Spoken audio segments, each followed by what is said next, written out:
பாகும் பருப்பும் இவை நானும் கலந்துனக்கு நான் தருவேன்.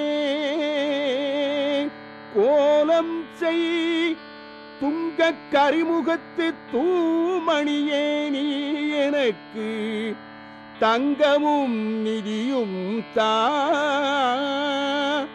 தங்கமும் நிதியும் தா.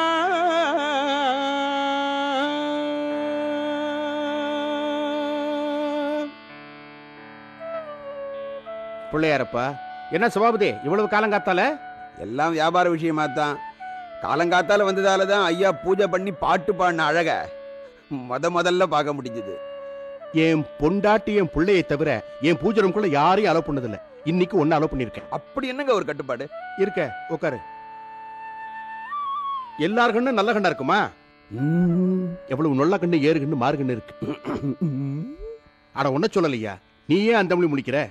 எல்லாரும் நம்மள மாதிரி சுத்தபத்தமா இருக்க மாட்டாங்கல்ல, அதான். அது சரி அது சரி. ஐயா, எனக்கு இன்னொரு சின்ன சந்தேகம். பிள்ளையாரப்பா, வியாபாரம் பேச வந்தியா சந்தேகம் கேட்க வந்தியா? சரி கேளு. ஐயா, நீங்க பூஜா அறையில ஒரு பாட்டு பாடினீங்களே, அது ஔவையார் பண்ணதானுங்களே? ஆமா, அதுக்கு என்னப்போ? அதுக்கு ஒண்ணு இல்லைங்க. அதுல இந்த கடைசி வரியில சங்கத்தமிழ் மூன்றும் தா அப்படின்னு படிச்சுதான் ஞாபகம். அதுக்கு பதிலா நீங்க வேற ஏதோ பண்ண மாதிரி எங்க அதுல விழுந்ததுங்க. ஆமாய்யா, தங்கமும் நிதியும் தான்னு தான் பாடினேன். ஔவையார் அவங்களுக்கு வேண்டியதை கேட்டாங்க, நான் எனக்கு வேண்டியதை கேட்டேன். ரெண்டுமே வியாபாரம் தானே, என்ன நான் சொல்றது? அது சரி அது சரி. ஐயா, இப்போ நம்ம வியாபாரத்தை பத்தி பேசுவோமா? எத்தனையோ வருஷமா சரக்கு நீ எடுத்துக்கிட்டு தான் இருக்க, நானும் கொடுத்துக்கிட்டு தான் இருக்கேன். புதுசா என்னைய பேச போறோம்? அது இல்ல, கார்மெண்ட் டெலிவரி எடுத்ததும் பாதி சரக்குக்கு அட்வான்ஸ் கேஷ் கேட்டீங்கல்ல? உங்ககிட்ட மட்டும் இல்ல, எங்கிட்ட ரெடிமேடு துணி எடுக்கிற எல்லா கஸ்டமருக்கும் இதே கண்டிஷன் தான். இந்த தடவை எனக்கு கொஞ்சம் பணம் நெருக்கடி. சரக்கு வித்ததும் பாதி கேஷ் பாதி செக்கா தந்துடுறேனே. பிள்ளையாரப்பா, இதுவரைக்கும் யாருக்கு இந்த கதிரேசன் சரக்கை இப்படி தந்ததில்ல. இதுவரைக்கும் நானும் கேட்டதில்லை. சரி, அப்படியே சரக்கு எடுத்துக்க. ஆனா இப்படி சரக்கு எடுக்கிறது இதுதான் முதலும் கடைசியுமா இருக்கணும். நிச்சயமா. இந்த நன்றியை நான் மறக்கவே மாட்டேன். ரொம்ப தேங்க்ஸுங்க. அப்ப நான் வரட்டுமா? இருங்க, காஃபி சாப்பிட்டு போங்க. ஐயோ, எதுக்குமா இதெல்லாம்? ஐயா கொடுங்கம்மா. ஊர்ல எல்லாரும் சௌக்கியம் தானே? எல்லாரும் சௌக்கியமா. இன்னைக்கு ஐயா தான் என்ன ஆண்டவ மாதிரி காப்பாத்தினாரு. அப்படியா? நம்ம கையில என்ன பார்க்கு, எல்லாம் அந்த பிள்ளையாரப்பன் செய்யும். பூஜை நேரத்துக்கு வந்த பாரு, அதான் கைமேல பலன். குமுதாவுக்கு ஏதாவது வரன் வந்ததா? பார்த்துட்டு இருக்கம்மா. பிள்ளையாரப்பன் தயவுல இந்த வருஷமாவது முடிச்சிடணும். அவளுக்கு என்ன தங்க விக்கிரவ மாதிரி இருக்கா? மாப்பிள்ளைக்கா குறைச்சா? பொண்ணு தங்க விக்கிற மாதிரி இருந்தா போதுமாம்மா. மாப்பிள்ளை வீட்டுல கேட்கிற தங்கத்தை என்னால கொடுக்க முடிய வேண்டாமா? அத சொல்லு. அப்போ பார்க்கலாமா? ஐயா, நான் வரேன். அம்மா வரமா?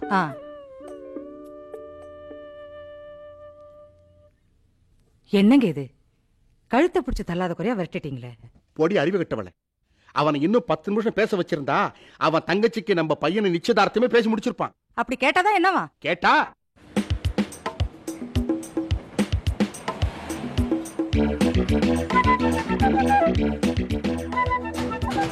ஐயா யாரு? கவர்மெண்ட் ஆபீசர் மிஸ்டர் கதிரேசனை பார்க்கணும். வாங்க வாங்க. ஐயா கூட சொல்லிட்டு இருந்தாரு நீங்க வருவீங்கன்னு. நாங்க வருது அவருக்கு எப்படி தெரியும்? உள்ள போய் ஐயா கிட்ட பேசி பார்த்தா தெரிஞ்சு போகுது. வாங்க. இதயந்தன்னை தோமகனும் கணநாதற்காக்க அகத்தினை துலங்கோம்பர் காக்கு. பிள்ளையாரப்பா, ஐயா உங்களை தேடி ஆபீசருங்கெல்லாம் வந்திருக்காங்க. வாங்க, உட்காருங்க. நீங்க யாரு?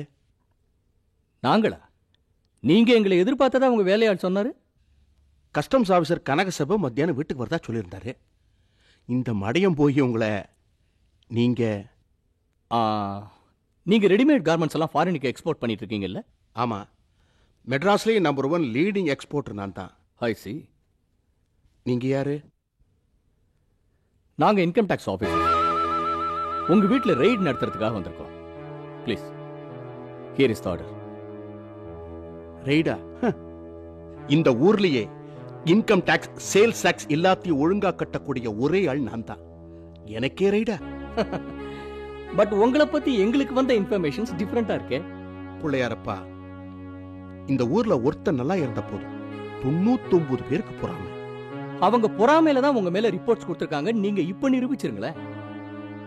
நாங்க இன்கம் டாக்ஸ் டிபார்ட்மெண்ட்ல இருந்து வந்திருந்தாலும் customs, enforcement directorate, central excise, sales tax, police எல்லா டிபார்ட்மெண்ட்டுக்கும் ஃபோன் பண்ணி சொல்லியிருக்கோம். தேவைன்னா அடுத்த நிமிஷமே அவங்க இந்த வீட்டுல இருப்பாங்க. வரட்டுமே, எனக்கு என்ன பயம்? இப்ப கூட நான் பிள்ளையார் கவசம் தான் பாடிக்கிட்டு இருந்தேன். நான் நம்புற இந்த பிள்ளையார் கடவுள் என்ன நிச்சயமா கைவிட மாட்டாங்கிற நம்பிக்கை எனக்கு இருக்கு. நீங்க பிள்ளையார் டிவோட்டியா? ஆமா, அதனாலதான் வீடு பூரா விதவிதமா பிள்ளையார வச்சிருக்கேன். என் பிரதான தெய்வமே பிள்ளையார் தான். இன்னும் சொல்ல போனா என் பையனுக்கு கற்பக நாயகன்னு பேர் வச்சிருக்கேன். கற்பகா, என்னப்பா? இவங்க எல்லாருக்கும் காஃபி ஏற்பாடு பண்றா? No thanks. நாங்க ரெய்டுக்கு வந்த இடத்துல எதுவுமே சாப்பிடுறது இல்ல. மிஸ்டர் சுந்தரம் சார், நம்ம டியூட்டி ஆரம்பிக்கலாமா? அவுட் சைடு விட்னஸ் 2 பேரும் வேணுமே சார்? யா சார், நீங்களே இங்க அக்கம் பக்கத்துல சொல்லி யாராவது 2 சாட்சிகளுக்கு ஏற்பாடு பண்ண முடியுமா? என் வீட்டுல ரெய்டு நடக்குதுங்கிற அவமானத்தை நானே போய் பக்கத்து வீட்டுக்காரங்கிட்ட சொல்லணுமா? எங்க ரூல்ஸ் அப்படி சார். ப்ளீஸ். கற்பகம், பக்கத்து விட்டு மெய்யப்பனையும் எய்த்த விட்டு சர்மாசாரியும் நான் வரச்சுன்னு சொல்லுப்போம். சரிப்பா. ஒன் செகண்ட், நீங்களும் அவரோட போயிட்டு வாங்க. Okay sir. மாணிக்கம், நம்ம பீரோவை திறந்து அதுல என்னென்ன கணக்கு புத்தகம் இருக்கோ எல்லாத்தையும் சாரிட்ட கொடு. சரிங்க ஐயா.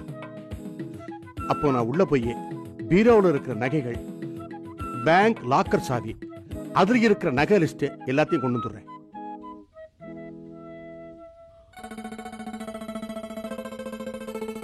ஏன் சுந்தரம், இந்த ஆள் கொஞ்சம் கூட பதட்டப்படாம எல்லாத்தையும் தானே எடுத்துட்டு வரேன்னு போறாரு. ஒருவேளை நம்ம கிடைச்ச இன்ஃபர்மேஷன் தவறா இருக்குமோ? சார், இந்த மாதிரி ஆளுங்க கிட்ட தான் நம்ம சர்வ ஜாக்கிரதையா நடந்துக்கணும். எல்லாத்தையும் புரட்டி பார்த்துருவோம் சார். வா, இவதான் என் மனைவி. இவ கழுத்துல போட்டிருக்கிற எல்லா நகைக்கும் கரெக்டா பில்லு வச்சிருக்கேன். இதோ லாக்கர் சாவி, இதுலயும் நகை இருக்கு, இதுக்கும் எல்லா பில்லு இருக்கு. ஒரு பாவமும் அறியாதவர் இவரு. பிள்ளையாரே கதின்னு இருக்கிறவரு. எங்களுக்கா இந்த சோதனை வரணும்? வாங்க மிஸ்டர் மெய்யப்பன், வாங்க சர்மா சார், உட்காருங்க. உட்கார்ந்து இருக்கட்டும். உங்க வீட்டுல ரைடுன்னு கேள்விப்பட்டதும் எனக்கு கையும் ஓடல காலும் ஓடல. எனக்கு மனசு ரொம்ப கஷ்டமா இருக்கு சார். எங்களுக்கு தெரிஞ்ச வரைக்கும் கதிரேசன் மகாபக்தர், புண்ணியமா. அவருக்கு இப்படி ஒரு சோதனை வந்திருக்கவே படாது. அந்த விக்னேஸ்வர் தான் காப்பாத்தணும். நீங்க உங்க சோதனையை ஆரம்பிக்கிறதுக்கு முன்னாடி என் பூஜாரிக்கு போய் ஒரு 5 நிமிஷம் பிள்ளையார தியானம் பண்ணிட்டு வரலாமா? போயிட்டு சீக்கிரம் வாங்க. பிள்ளையார்ப்பா, இந்த சோதனையிலிருந்து என்னை எப்படியாவது காப்பாத்திட்டா உனக்கு 108 சதுர தேங்காய் உடைக்கிறேன், கொழுக்கட்டை பாயசம் வச்சு படைக்கிறேன். என்னை காப்பாத்திடப்பா.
ஹலோ, ஆமா, நீங்க யார் பேசுறது?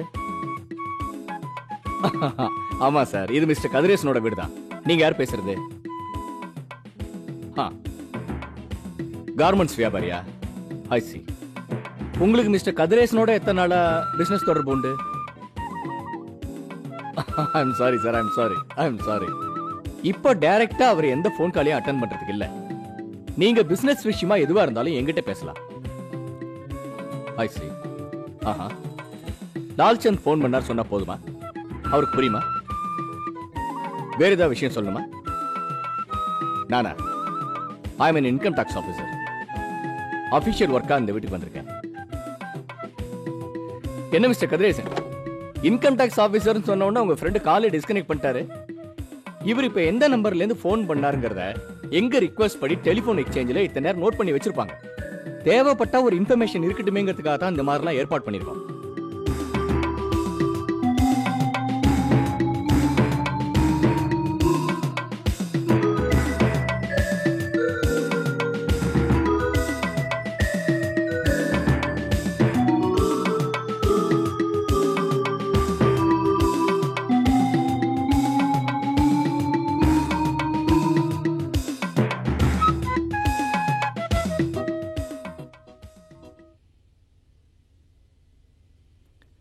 ஆல்மோஸ்ட் எல்லா இடத்தையும் செக் பண்ணிட்டோம்ல. பூஜை ரூம் பாக்கி இருக்கு சார்.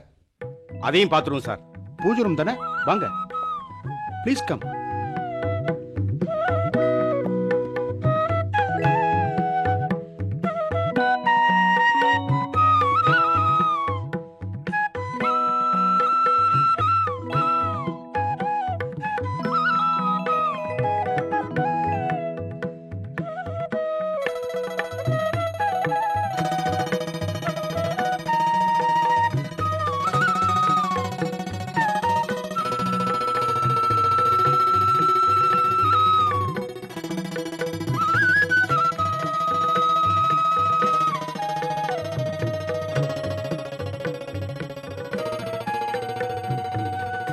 பூஜையில இவ்வளவு வெள்ளி பாத்திரங்கள் வச்சிருக்கீங்க, இதுக்கு கணக்கு பில் எல்லாம் இருக்கா? எல்லாத்துக்கும் கணக்கு பில் ரெடியா இருக்கு.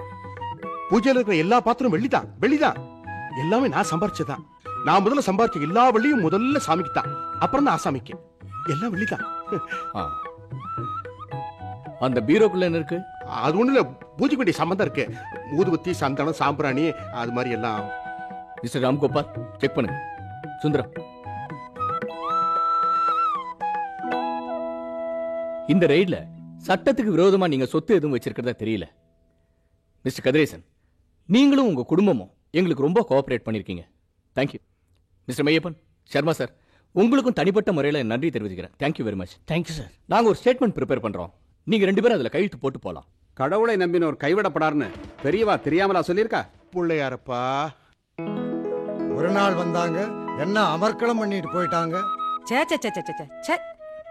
இந்தாங்க தம்பி.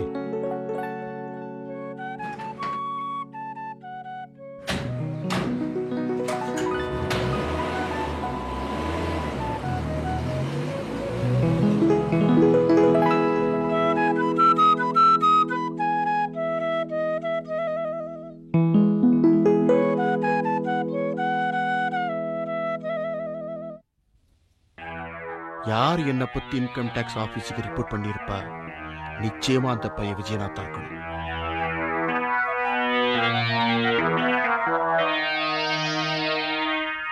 ஏண்டா நம்பிக்கை துரோகி, கணக்கு எழுதுறதா சொல்லி என் பணத்தையே கையாண்டுட்டல்ல. இனிமே உனக்கு இங்க வேலை கிடையாது. இடத்த காலி பண்ணு. அப்படியா? என்ன வெளியே அனுப்பிச்சா அதனால வரக்கூடிய கஷ்டம் நஷ்டம் எல்லாம் உங்களுக்கு தான். நல்லா யோசனை பண்ணி முடிவு செய்யுங்க. பயமுறுத்துறியா? என்ன பயமுறுத்துறியாடா? இப்படிப்பட்ட ஒரு துரோகி உள்ள இருக்கிறத விட அதனால வர்ற கஷ்ட நஷ்டங்களை தாங்கக்கூடிய தெம்பு எனக்கு இருக்குடா. வெளியே போ, போடா வெளியே போடா.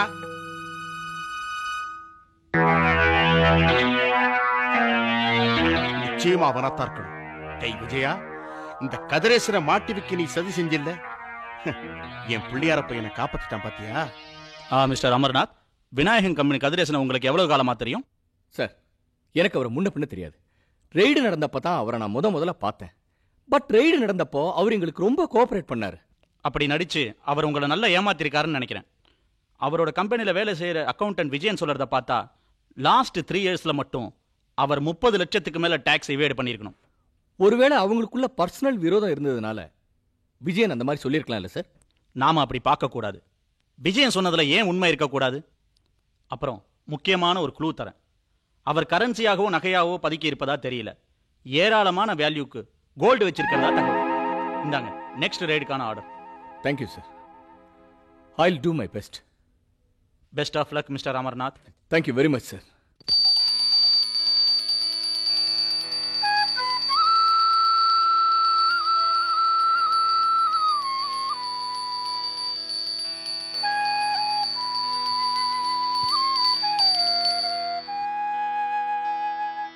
அடடே வாங்க சார்.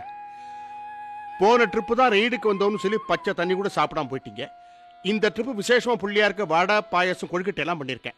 பிரசாத்தை இருந்து சாப்பிட்டு போகணும். சாரி சார், இந்த தடவை நாங்க ரெய்டுக்கு தான் வந்தோம். விளையாடுறீங்களா? மறுபடியும் ரைடா? எனக்கு இருக்கிற கொஞ்சம் கொஞ்சம் மானத்தையும் அடியோடு தீர்த்து கட்டணுங்கிற முடிவுக்கு வந்துட்டீங்களா? நாங்க எத்தனை தடவை வேணாலும் வரலாம். அதுக்கு எங்களுக்கு அதிகாரம் இருக்கு.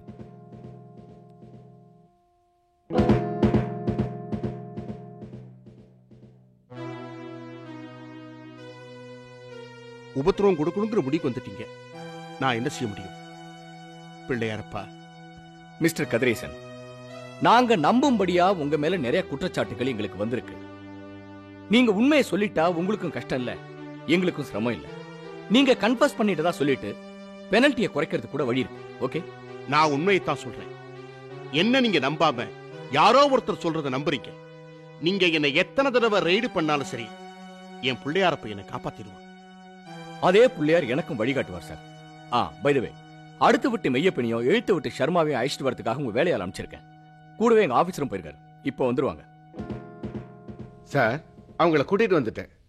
வாங்க. என்ன சார் மறுபடியுமா? மேலெடுத்து உத்தரவு sir. What to to? Sir, நீங்க ஆரம்பிங்க. இந்த தடவை ஃபர்ஸ்ட் பூஜை ரூம்ல இருந்து ஆரம்பிக்கிறோம். கமா.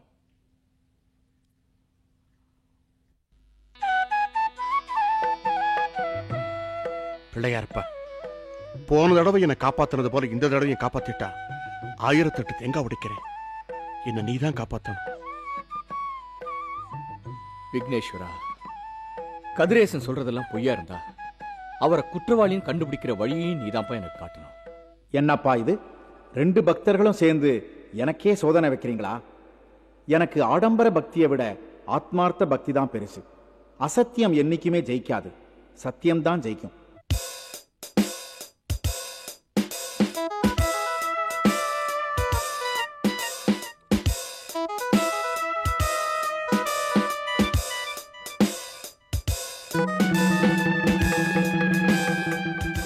மெர்க்குரியா? பூஜை சாமான்லாம் இருக்கிற இடத்துல மெர்க்குரி பாதரசம் இங்க எப்படி வந்துச்சு? என் மக கற்ப விநாயகன் காலேஜ் படிக்கிறான் இல்லையா, டெஸ்ட்டுக்குன்னு ஏதாவது கொண்டிருப்பான். மறந்து போய் இங்க வச்சுட்டான் போல இருக்கு. I see.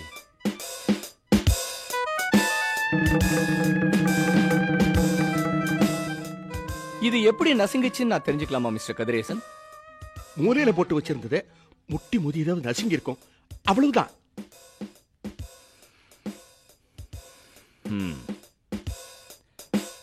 உங்க பூஜையில வச்சிருக்கிற வெள்ளி பாத்திரங்கள்லாம் நான் கொஞ்சம் பார்க்கணுமே.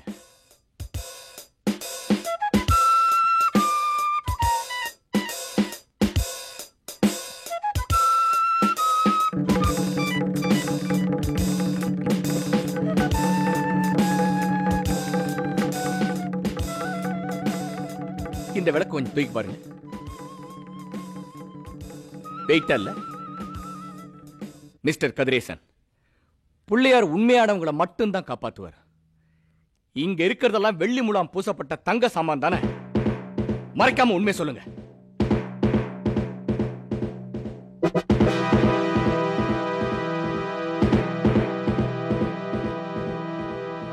கங்க்ராச்சுலேஷன்ஸ் அமர்நாத். தங்கத்துல சில்வர் பிளேட்டிங் பண்ணிருக்கான்னு எப்படி ஸ்ட்ரைக் ஆச்சு? முதல்ல அங்க ஒரு சின்ன பாட்டில் மெர்க்குரி இருந்ததை பார்த்தேன் சார். அது பக்கத்துல ஒரு சின்ன கிண்ணம் இருந்துச்சு. அது எக்கச்சக்கமா நெளிஞ்சு வளைஞ்சு வீணா போயிருந்துச்சு சார். ஒருவேளை கோல்டு மேல மெர்க்குரியை தடவி அதை வெள்ளி மாதிரி மாத்துறதுக்கு முயற்சி பண்ணிருப்பானோன்னு எனக்கு முதல்ல ஒரு சந்தேகம் வந்துச்சு. பட் அது பிராக்டிகலா சக்சஸ்ஃபுல் ஆகாதுன்னு தான் நமக்கு தெரியுமே சார். ஏன்னா கோல்டோட ஷேப்பை அது மாத்திடும். கோல்டு எக்கச்சக்கமா லாஸ் ஆகும். சோ அவன் புத்திசாலித்தனமா அந்த ஐடியாவை டிராப் பண்ணிட்டு ரெகுலராவே சில்வர் பிளேட்டிங் பண்ணிருப்பானோன்னு எனக்கு ஒரு டவுட் வந்துச்சு சார். பக்கத்துல ஒரு வெள்ளி விளக்கு இருந்தது. அந்த விளக்க தூக்கி பார்த்தா நார்மலா வெள்ளி மாதிரி கணக்காம தங்கம் மாதிரி ஏக கணம் கணத்துச்சு. அவ்வளவுதான், சைக்கலாஜிக்கலா அவன் பிரேக் டவுன் ஆயிட்டான் சார்.